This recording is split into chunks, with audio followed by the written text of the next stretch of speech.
Ini ya, kalau kalian nanti dapat satu kasus frozen shoulder, supaya ketika ngobati itu hasilnya tadi efektif, efisien, dan optimal, maka kita harus tahu kapsul sendirinya seperti apa. Ya, glenomer kapsul, akromioklasular kapsul, kemudian ototnya bagaimana. Ya, itu yang penting. Dan berikutnya syaratnya maybe terlibat atau terganggu misalnya. Kok ada nyeri sekali, bagaimana menanggulanginya, ya, dan seterusnya. Dan fungsionalnya, apakah muscle imbalance, nyeri, maupun hipomobility, itu yang harus diperhatikan. Itu yang tadi harus diukur supaya nanti ketahuan nyerinya itu berapa sih sekarang. Gitu. Nah, dan berikutnya activity limitation dan participation restriction ini juga diukur dengan pemeriksaan outcome measure. Nah, pada shoulder itu intervensinya pasti ini. Satu, body structure impairment. Kalau glenohumeral capsular pattern, maka perlu joint mobilization, dan joint mobilization yang benar, yang baik adalah traksi osilasi pada MLPP. Jadi, posisi kendor, kapsulnya kendor, yaitu pada kira-kira fleksi 40, abduksi 40, dan sedikit rotasi internal, itu seluruh kapsulnya kendor. Ya. Baru kita lakukan traksi osilasi arah lateral. Nah, ini ternyata terbukti bahwa ini akan menurunkan sensasi nyerinya dengan pain dampingnya, kemudian akan meningkatkan sirkulatornya, dan penelitiannya sudah jelas bahwa ketika dilakukan traksi osilasi selama 5 menit, itu terbukti jumlah protein dalam sinovium itu meningkat. Terbukti kapsul sendirinya lebih lentur. Terbukti bahwa ototnya juga lebih rileks dan lebih elastis. Itu udah pembuktiannya diberikan sudah banyak. Lalu yang kedua, traksi pada end ring position. Nah, kalau kapsulnya misalnya di kapsul bagian anterior, kalau kita eksternal rotasi kan tegang ya. Kemudian kalau kita tarik lateral, berarti tegangannya hanya pada kapsul anterior tersebut, dan itu akan menambah ring of motion dari rotasi eksternal, misalnya, ya, dan lain sebagainya. Dan roll glide itu ternyata dibutuhkan untuk gerakannya supaya fisiologis. Ya, misalnya kalau internal rotasi dengan glide ke posterior, misalnya kalau abduksi dengan glide ke inferior, itu contohnya. Jadi, ya, bahwa body structure impairment target pada kapsul itu. Pada otot misalnya, ototnya ada tightness, maka dilakukan stretching. Stretching yang benar adalah satu, posisi maksimal durasinya.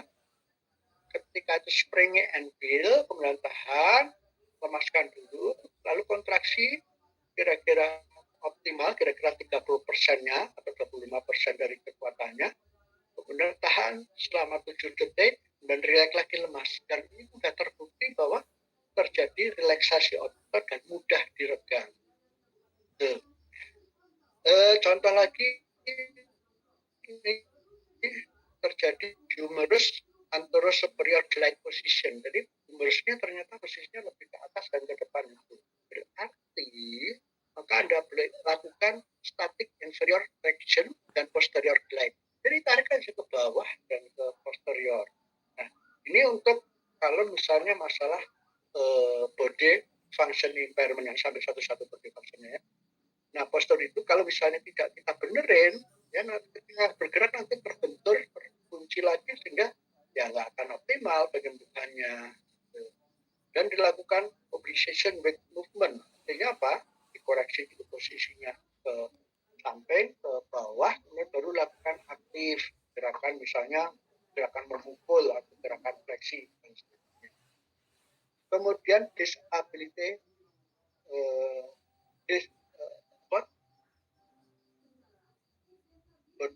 disability target, misalnya, di situ ada shoulder arm disability.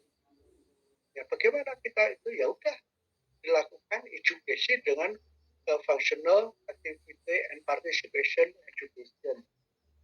karena dia latihan di rumah untuk meningkatkan fungsionalnya, untuk meningkatkan performance-nya, juga untuk meningkatkan aktivitas sosial, misalnya bekerja, olahraga, rekreasi, dan lain sebagainya. Nah, ini kira-kira intervensinya kira-kira gini. Scapular mobilization. Kenapa kita berikan? Karena ada gangguan di acromioclavicular joint. Ini glenohumeral kita berikan di gambar ini sesuai dengan target intervensinya. Ini hanya kerangka saja, silakan nanti kelengkapannya tentu kita akan diajarkan di manual. Nah, clinical pathway adalah seolah-olah begini. Problemnya apa ya? Problem fisioterapi. Yang pertama, glenohumeral joint capsular function hypomobility, secondary idiopathic frozen shoulder. Bagaimana kita tahu pemeriksaannya apa? Ini pemeriksaannya inspeksi dan palpasi di posisi ini, antara posisi glenohumeral joint. Ya, glenohumeral joint passive test, external rotasi lebih terbatas dari abduksi, abduksi lebih terbatas dari reversi dengan elastic and sampai firm and fail. Dan joint plane movement-nya ketika kita lakukan traksi pada end ring, ada nyeri, elastik sampai firm and fail. Scapulothoracicnya passive test positif. Kemudian cervicothoracic junction pasif dan joint movement test positif. Kalau udah gitu terbukti, maka treatmentnya, intervensinya pasti ini. Udah boleh bisa pakai modalitas observation, ultrasound, dan scapulothoracal mobilization, ya seperti tadi yang digambar paling atas ini ya. Kemudian glenohumeral oscillated mobilization yang namanya PP, dan end ring joint mobilization seperti gambar yang bawah ini, bawahnya. Kemudian cervicothoracic junction mobilization ini nggak saya masukin. Kadang-kadang coordination traction kalau cervicothoracic junctionnya atau daerah antar cervika dan thoraca ikut kontraktur misalnya, ya, dan kemudian dilakukan mobilization exercise. Nah, pertanyaannya alat ukurnya apa? Ya ini, nyeri dengan FAST, NRS, field questionnaire, ROM-nya dan goniometer dan lain sebagainya. Lalu kondisi yang diharapkan seperti apa? Kondisi yang diharap, nyerinya berkurang, ROM-nya meningkat. Berapa lama? Ini tahap pertama adalah pada fase pain and freeze itu 3 kali sampai 3 per minggu sampai 3 minggu misalnya. Kemudian 4 kali 2 kali per minggu ya. Tadi 3 kali seminggu berarti ya. Kemudian ini 2 minggu dan seterusnya. Dan misalnya berikutnya adalah tanpa nyeri, ROM dan fungsi pulih. Maka sampai tahap terakhir ini misalnya pada frozen 6-8 kali 2 kali per minggu misalnya. Nah, ini adalah clinical pathway. Jadi kesimpulannya bahwa kalau kita menangani satu kasus, ya, mengobati ini setelah kita tetapkan diagnosisnya, ya, diagnosisnya tadi ini ketemu, maka kita bisa memilih modalitas dan teknik apa sesuai dengan body structure impairment target, body function impairment target, dan disability target. Dan tentu saja faktor lain yang berpengaruh juga harus kita perhatikan. Dan bisa menyusun klinik pathway-nya seperti apa. Gitu. Oke, contoh yang kedua pada pseudo impingement syndrome. Kita lihat ini clinical reason. Jadi kalau pada impingement syndrome, misalnya supraspinatus, subscapularis, infraspinatus itu ada inflamasi atau hipertrofi pada supraspinatus, tapi juga bisa lemah pada subscapularis dan infraspinatus dan inflamasi. Inilah yang menimbulkan nyeri dengan gejala pain to heart. Clavicular joint colpostopic juga inilah yang membuat menggerus dari otot-otot ini tadi, dan juga busa subacromialis juga bisa tergerus atau ini sebagai yang memar atau akibat dari impingementnya. penyebabnya macam-macam. Misalnya stratus anterior yang lemah, catalyst mayor, apoitus minor, dan levator scapulanya yang tightness, itu juga menimbulkan scapula dyskinesis, dan ini juga menimbulkan impingement, ya, atau capsular excite, ya, sehingga glenomerular instability, sehingga ini yang menimbulkan tidak stabilnya gerakan bahu sehingga mudah sekali terjepit jaringan tadi. Ya, kasus lain adalah slap lesion. Nah, inilah kira-kira body structure impairment-nya. Dan body function-nya apa? Functional impairment-nya yaitu glenomerular instability, scapular dyskinesis, kemudian impingement, shoulder pain, jelas. Dan ini harus kita ukur dan identifikasi dengan benar sehingga nanti ketika intervensi akan ketahuan perkembangannya seperti apa. Nah, inilah sekarang dengan cara lain supaya kalian ingat, ya.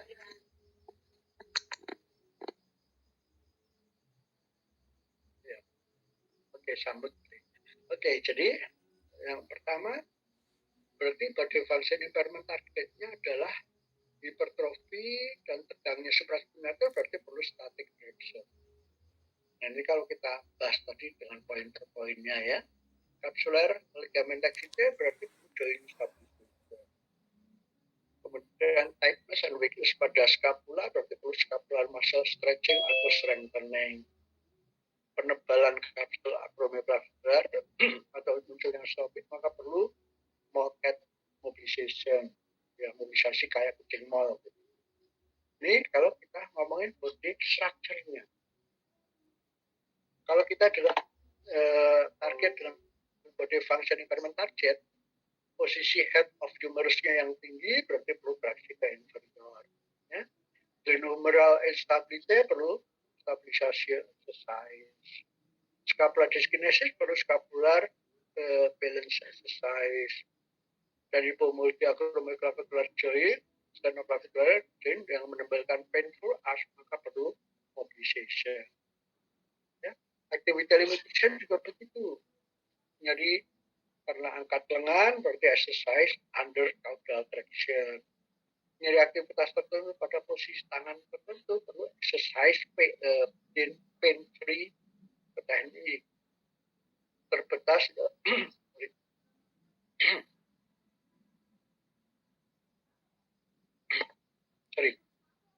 terbatas dan nyeri full range of motion, maka perlu joint stabilization.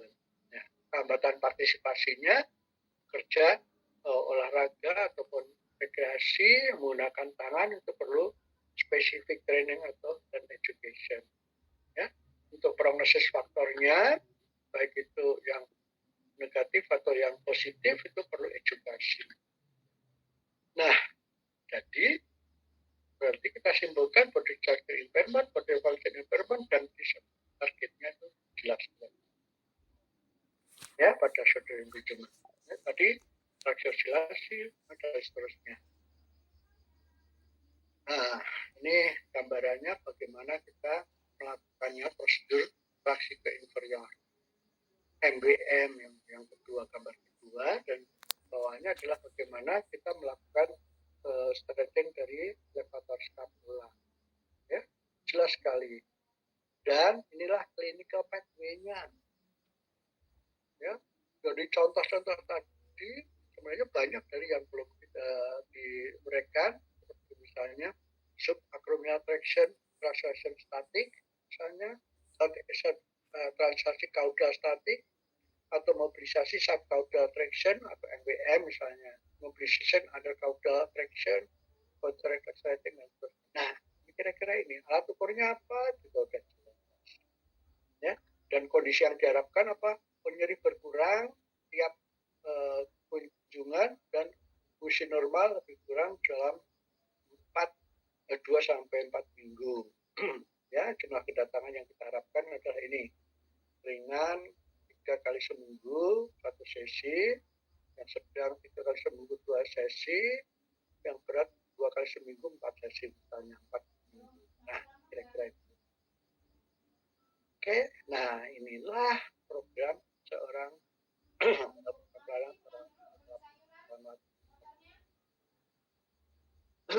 contoh yang ketiga banyak kedua misalnya ini loh body structure impairment-nya ototnya yang kena pakai action orthopaedics kemudian atau pada seperti kalau tipe 2 extensor capillaris brevis endoperiosteal atau tipe 1 extensor capillaris longus endoperiosteal.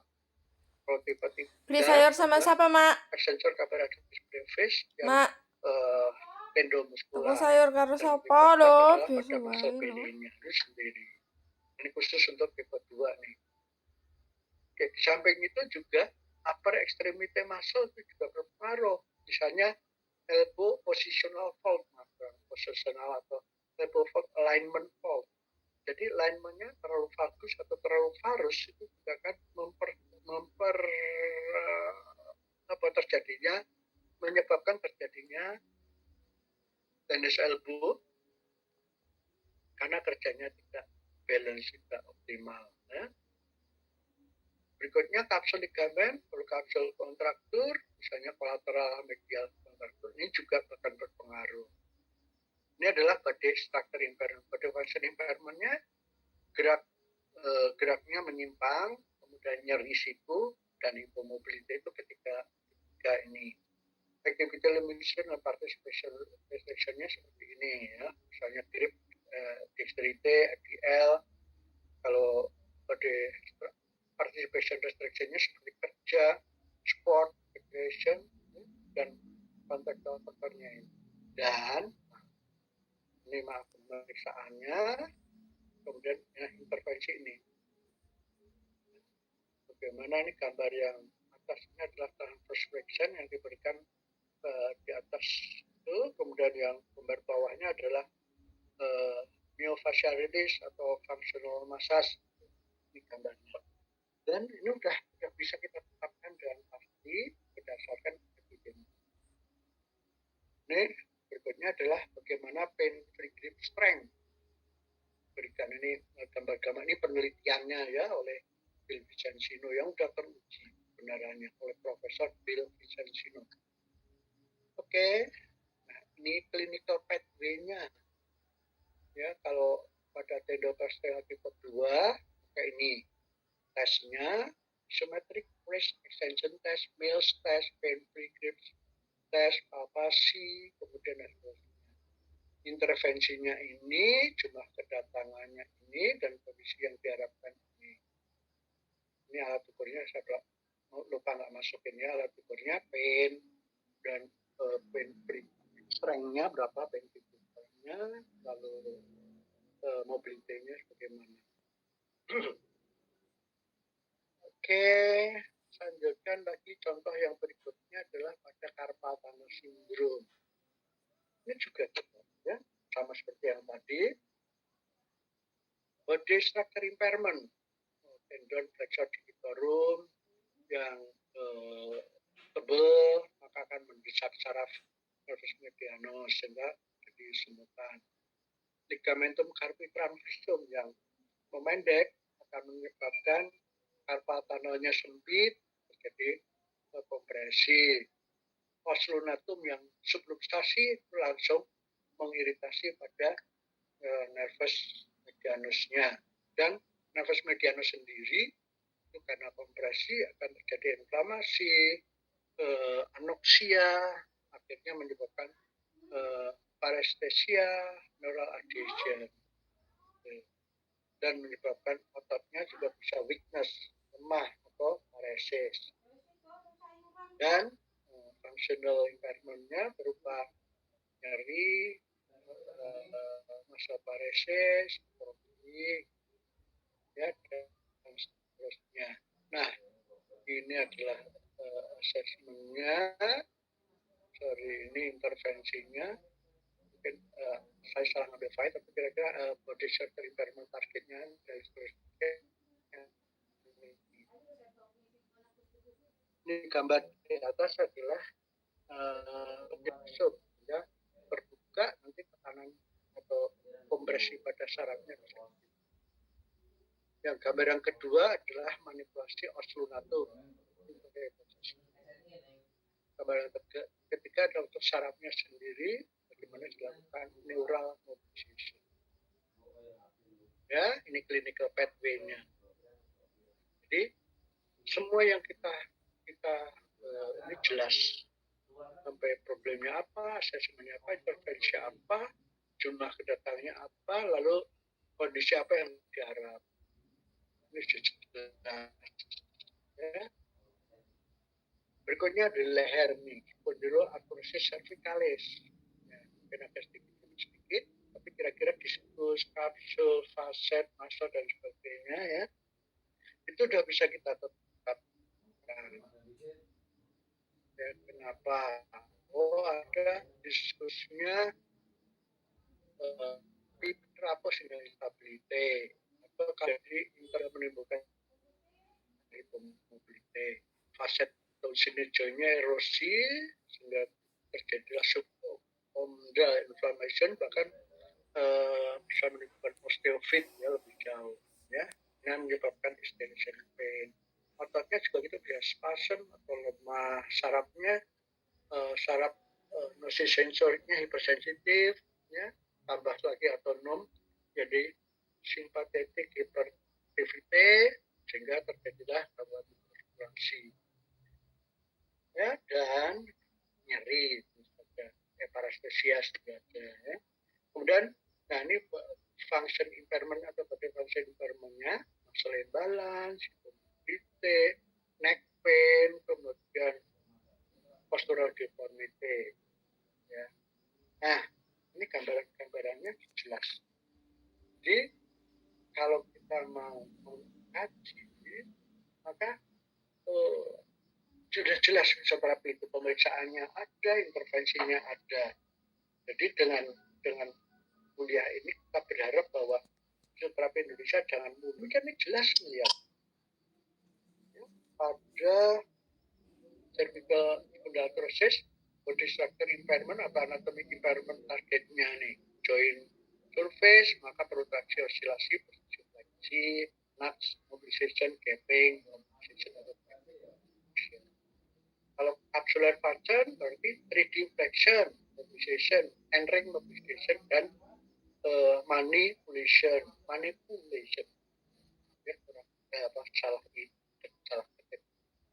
Kemudian muscle weakness ya, atau tightness perlu active stabilization, contractor stretching atau kontraktur tegang, muscle endurance dan fascial exercise.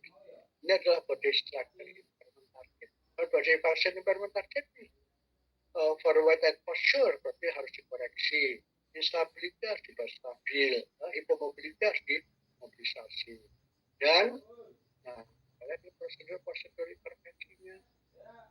Yang atasnya adalah bagaimana traksi, posisi, fleksi ya, kemudian yang bawahnya adalah bagaimana kita melakukan MWM ini, NAX.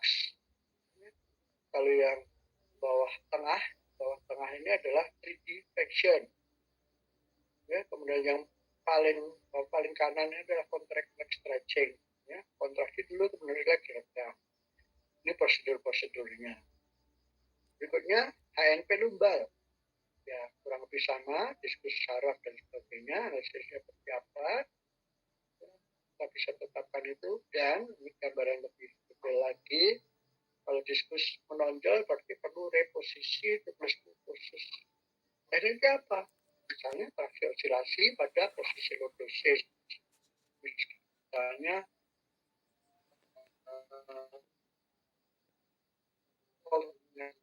bisa ya, inflamasi apakah pada jaringan pekarangsang gimana? Pakai lokal rest misalnya dengan pasang korset, tumbal korset, ya. Kemudian hindari iritasi. Kalau muscle imbalance, ya kasih muscle stretching, muscle stabilization.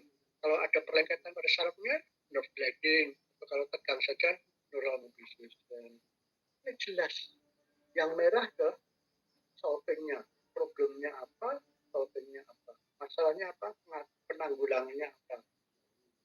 Jadi sini kita coba uraikan untuk menyadarkan fisioterapi Indonesia itu harus sadar bahwa kita udah ini gimana traksi pada HNP, posisi lordosis, ya ini bagaimana posisi kobra, kemudian dilakukan mobilisasi dengan NATS, ya.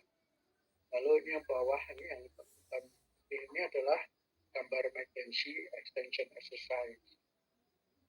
Dan bawah kanan adalah extension dari hip. Ya, saya menyebutnya ini kobra yang hitam putih, yang kanannya adalah belalang. Itu untuk memudahkan mengingat mahasiswa. Contoh spondylothoracic lumbalis kira-kira nggak cukup. Ya, lihat jelas problemnya apa, penanggulangannya apa. Yang merah-merah adalah penanggulangannya, yang hitamnya problemnya.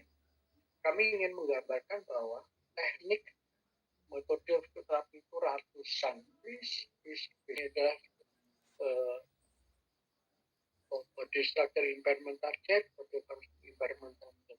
Untuk mengingatkan kita bahwa teknik intervensi itu seperti ini, metodenya seperti ini, dan modalitasnya seperti apa. Itu harus berpatokan pada target-target. Body structure impairment target, body function impairment target, dan disability target ini mutlak untuk seorang fisioterapi. Ini lihat intervensi kontraksi pada HNP itu posisi fleksi kira-kira gampangnya. Gambar yang kedua, tiga bawah ini adalah bagaimana melakukan gapping mobilization atau gapping manipulation. Ya, kemudian bawah kanan ini bagaimana kita melakukan 3D. Yang paling kanan adalah bagaimana flexion exercise. Ya. Berikutnya untuk lutut nih. Apa sih yang terjadi pada lutut, pada OA lutut? Yang pertama, kalau pada OA itu rawan sendinya kan ada erosi, ya, dan inflamasi pada sampai tulang subkondral, muncullah osteofit, sehingga terjadi iritasi jaringan yang menimbulkan inflamasi kronis, maka menimbulkan nyeri kompresi. Kapsul sendinya awalnya lactate, kemudian determine, atau kontraktur yang menyebabkan capsular pattern sehingga terjadi ototnya spasm, dan karena imobilisasi maka bisa tightness atau lemah sama sekali. Dan inilah yang menimbulkan instabilitas dan ini pembuluh darah vaskulernya ada gangguan mikrosirkulasi, penumpukan zat iritan, maka nyeri pagi hari misalnya. Nah, ini body function impairment-nya berupa kelemahan otot, instabilitas, nyeri kompresi, hipomobilitas, dan nyeri regang. Dan activity limitation-nya berupa antar cikit, nyeri ketika jalan, ya, jalan berubah polanya karena nyeri, dan nyeri naik tangga, nyeri jongkok, ya, participation restriction-nya ada ketika bekerja, olahraga maupun rekreasinya kan terganggu. Nah, inilah jalan keluarnya. Perlu traksi osilasi inferior karena permukaan sendinya inflamasi. Ya, kemudian juga pengurangan berat badan. Kenapa? Kalau enggak nanti tambah inflamasi terus, tambah terjadi osteoporosis yang lebih parah, kerusakan permukaan. Olahraga pun dianjurkan dengan air. Ya, kalau capsular pattern maka demobilization. Ini contohnya teknik-teknik demobilization dari traksi osilasi MLPP, mobilisasi pada akhir pembatasan RAM-nya, outlet, ya, dan sebagainya. Nah, ini adalah gambaran-gambaran bagaimana kita memilih teknik-teknik, kita memilih metode, teknik, dan modalitas, ya, seperti kita lakukan, itu berdasar problemnya. Dan problem berdasar body structure impairment, body function impairment, kemudian activity limitation, dan participation restriction. Jadi itu yang menjadi target. Ya, dan bagaimana mobilisasi sendi untuk menambah fleksinya, di bawahnya ini traksi pada posisi MLPP, kontraksi 30 derajat, atau kontraksi untuk menambah ROM-nya yang bawah ini. Kemudian yang sebelahnya, bawah yang tengah adalah bagaimana melakukan NBM, mobilization weight movement, dengan dikoreksi lututnya ditarik ke medial dulu ya, supaya terjadi positional fault-nya terkoreksi. Ini yang open chain, yang paling kanan adalah yang closed chain. Ini adalah contoh-contoh bagaimana kita memilih teknik yang benar. Inilah clinical pathway-nya. Oke, problemnya apa, asesmen apa, intervensi apa, dan jumlah kedatangannya berapa, ya, kondisi yang diharapkan seperti apa. Ya. Oke, sekarang saya contohkan kasus lain, yaitu pada asma bronkial. Itu juga sama, teman-teman. Pada asma bronkial itu misalnya ya, ada terminal bronkusnya yang spasme, akhirnya menimbulkan terminal bronkus kolaps, sehingga terjadi air trepan yang bukan bunyi ya, buntutnya lagi nanti akan inspirasi lebih banyak dari ekspirasi, akhirnya terjadi chicken beat ya. Kemudian bronchiolusnya ada hiperskresi, menimbulkan bronchiolus restriction dan juga menghambat ventilasi atau airway clearance-nya.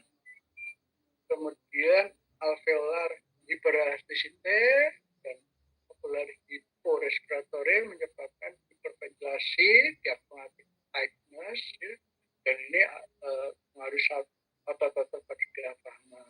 Ya. Kemudian expiratory muscle tightness, karena otot-otot respiratorinya hiperaktif akan tegang.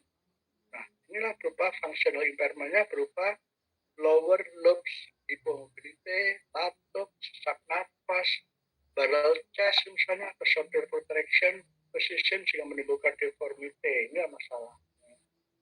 Dan ini activity limitation-nya. Nah, pertanyaannya, bagaimana menanggulangi ini? Sama saja dalam konsep itu. Nih, body structure impairment target, body function impairment target, dan juga disability target. Termasuk kontekstual faktornya ini ya, bronchospasm, ini pengatasannya, bronchi hyperstration, ini pengatasannya, kemudian lower lobe hypomobility, ini penanggulangannya. Ya, misalnya spasm bronchus kan kita punya bronchodilator dengan nebulizer misalnya ya, atau dengan relaxation Jacobson misalnya, itu juga bisa. Kemudian pernapasannya supaya jangan kolap pakai force breathing. Kemudian supaya lebih tidak tegang, ya semuanya pakai relaxation exercise. Kemudian kalau bronchi hyperstration, maka perlakukan postural drainage, coughing exercise. Ya. Kemudian lower mobility, ya, diaphragmatic stretching. Bagaimana kita stretching pada diafragmanya, abdominal breathing exercise, bagaimana pernapasan dalam abdominal breathing. Ini jelas sekali. Ya. Oke. Body function juga expiratory obstruction, breathing. Thoraco abdominal breathing, lebih dominan torakalnya, maka dia dilatih diaphragmatic breathing exercise. Ya. Dan untuk meningkatkan exercise tolerance-nya, maka dilakukan endurance training, exercise tolerance improvement, gitu ya. Dan disabilitasnya tentu dilakukan edukasi atau latihan functional activity and participation restriction yang ini isinya banyak tapi tidak satu. Jadi ini pun juga bisa begitu ya, cara penanggulangannya. Nih, clinical pathway-nya kita juga sudah punya. Problemnya apa, asesmen apa, intervensi apa, jumlah kedatangannya berapa, awal serangan misalnya 3 kali tiap hari, lanjut 6 kali dalam waktu 3 minggu, dan seterusnya. Lalu kondisi yang diharapkan ini sesuai dengan prognosisnya. Ya.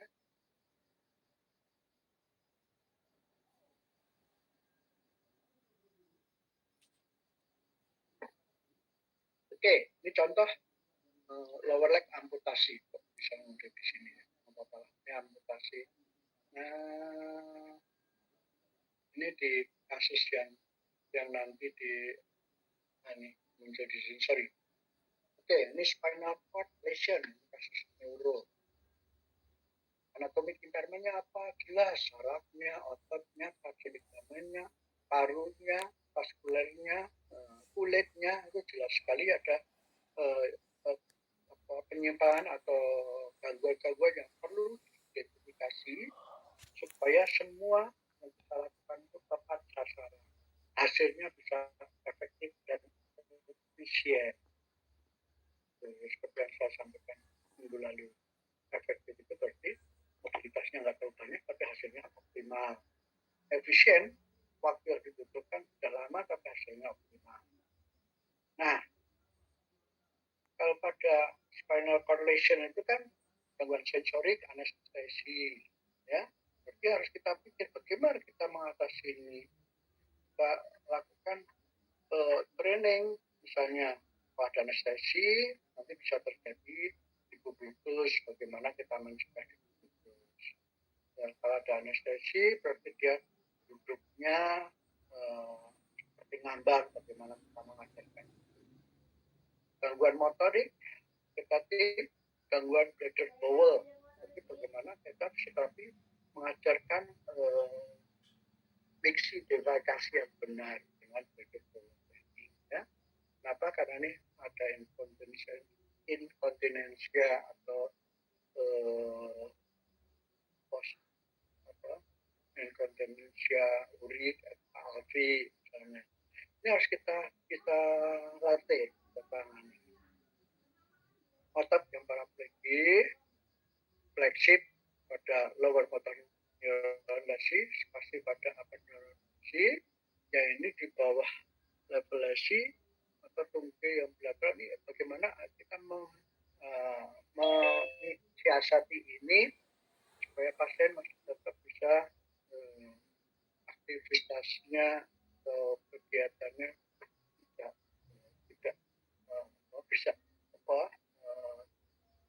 tergantikan gitu ya dengan misalnya ambulasi, oh iya pakai kursi roda, kalau bisa pakai brace kemudian pakai crutch ya kalau memungkinkan, atau kalau ambulasi pakai sepeda motor yang kita desain dengan roda misalnya. Dan kapsul ligamennya karena inaktif, rom terbatas, maka akan kontraktur, berarti kita lakukan joint mobilization. Paru-paru ada hipoaktivitas, pulmonal hipoaktivitas, maka kita perlu mobilisasi paru ya, kapasitasnya supaya meningkat, ventilasinya juga meningkat. Kalau vaskuler ada vasorefleksnya, terjadi ortostatik hipotensi, bagaimana kita melatih supaya jangan terjadi ortostatik hipotensi. Kulitnya ada pressure sore atau rough changes, bagaimana kita mencegah diabetes, bagaimana menanggulangi kalau misalnya ada luka. Ini adalah body structure impairment. Body functionnya, misalnya sambil ini ada beberapa titik, pulmonal spastic dan seterusnya, ini yang ya, dan inilah algoritma intervensi. Ya, kembali lagi bahwa ketika kita berpikir sesuai dengan ICF, maka kerjaan kita itu banyak yang bisa diidentifikasi dan yang nanti akan menghasilkan hasil yang optimal untuk memperbaiki gerak dan fungsinya atau movement and function. Ya. Nih, jelas. Spinal cord injury. Demikian juga pathway-nya, clinical pathway pada STI. Problemnya apa, asesmennya, ini udah apa, intervensi apa, pendekatannya atau intervensi bagaimana, dan kondisi yang diharapkan pada kasus tersebut seperti apa.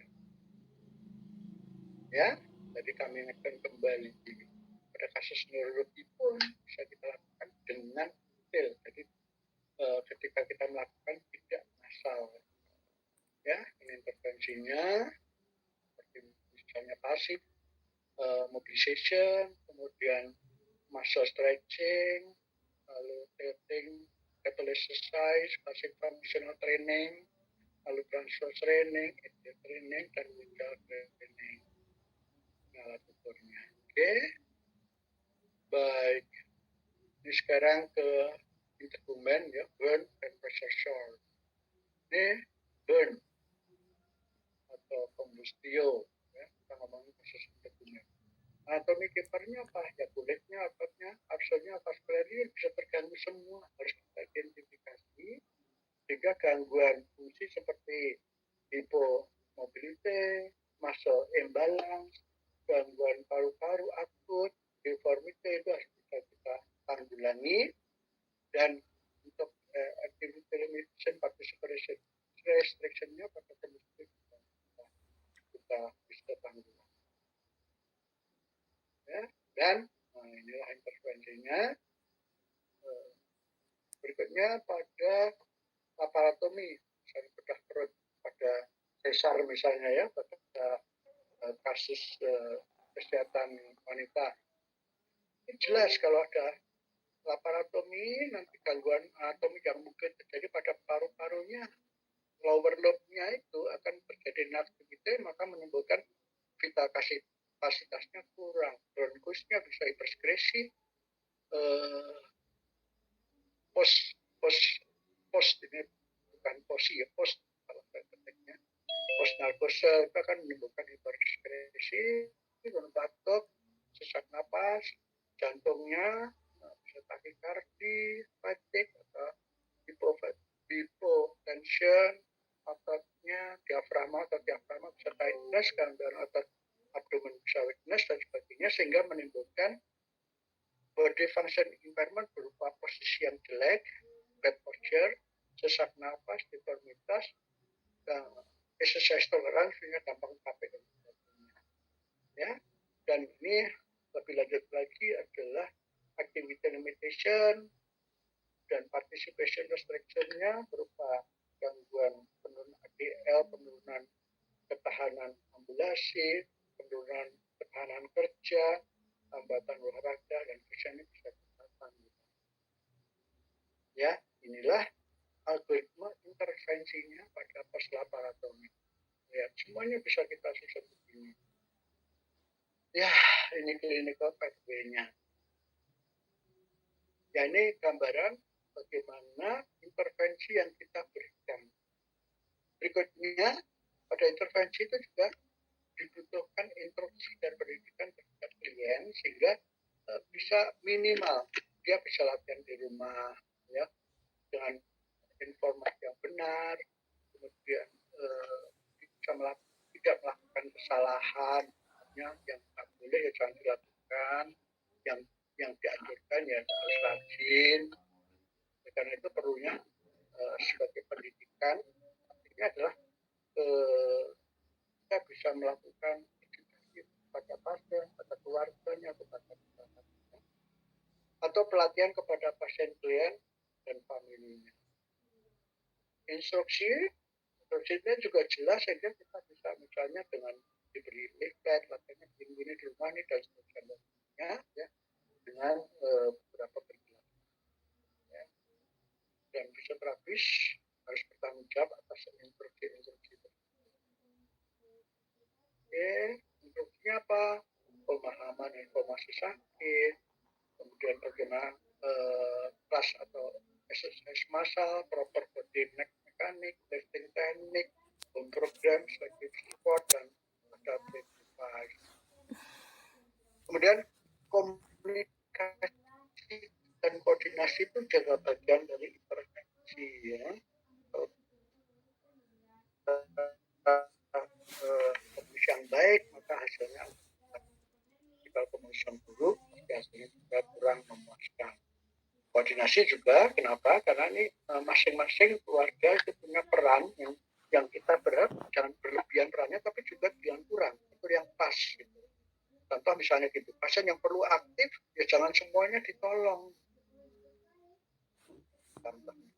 Oke, baik. Dan yang terakhir adalah rekam medis dan rekam fisioterapi yang kita harapkan kita bisa buat. Yang kemarin saya kasih contoh bagaimana ini gitu dengan hanya 2 halaman itu bisa itu banyak walaupun harus kecil-kecil hurufnya. Oke, saya rasa pertemuan 7 bisa sampai sekian. Nah, memang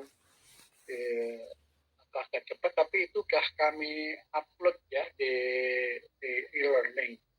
Oke, baik. Nah, sekarang